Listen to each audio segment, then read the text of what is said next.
ఈ మునీర్ గాడు బంగ్లాదేశ్ తోని కలిసి ఒక అగ్రిమెంట్ చేయబోతున్నాడంట. ఆడు అది స్టేట్మెంట్ కూడా ఇచ్చేసిండు. ఏమని ఇచ్చిండు? ఇన్ కేస్ బంగ్లాదేశ్ మీద వార్ జరిగినా, అటాక్ జరిగినా, లేదా పాకిస్తాన్ మీద వార్ జరిగినా, అటాక్ జరిగినా, ఇది రెండు దేశాల మీద జరిగినట్టే.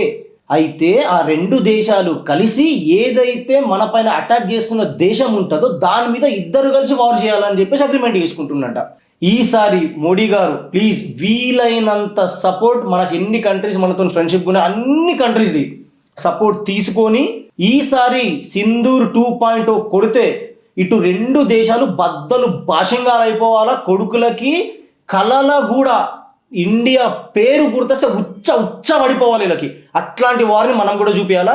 వాళ్ళు అక్కడి నుంచి వెళ్ళి వార్ చేసినా, వీళ్ళు ఇక్కడ నుంచి వెళ్ళి వార్ చేసినా, లోపల ఉన్న ఇంకొంతమంది టెర్రరిస్ట్ వాళ్ళు ఇక్కడ లోపలనే ఏదో చేద్దామని చెప్పి ట్రై చేస్తారు. దొరికినట్టు కొట్టుకుంటా పోలీసులకు అప్పగించండి. ఇది ఖచ్చితంగా సిటిజన్స్ కూడా ఇండియాలో అలర్ట్గా ఉండాలా. ఎందుకంటే బంగ్లాదేశ్లో వన్స్ ఎలక్షన్ అయిపోయిన తర్వాత హార్డ్లీ దాని నుంచి వెళ్ళి 3 months అంట, 3 months 3 weeks ఇండియా మీద అటాక్ ప్లాన్ చేస్తున్నారని చాలా వైరల్గా న్యూస్ స్ప్రెడ్ అవుతుంది.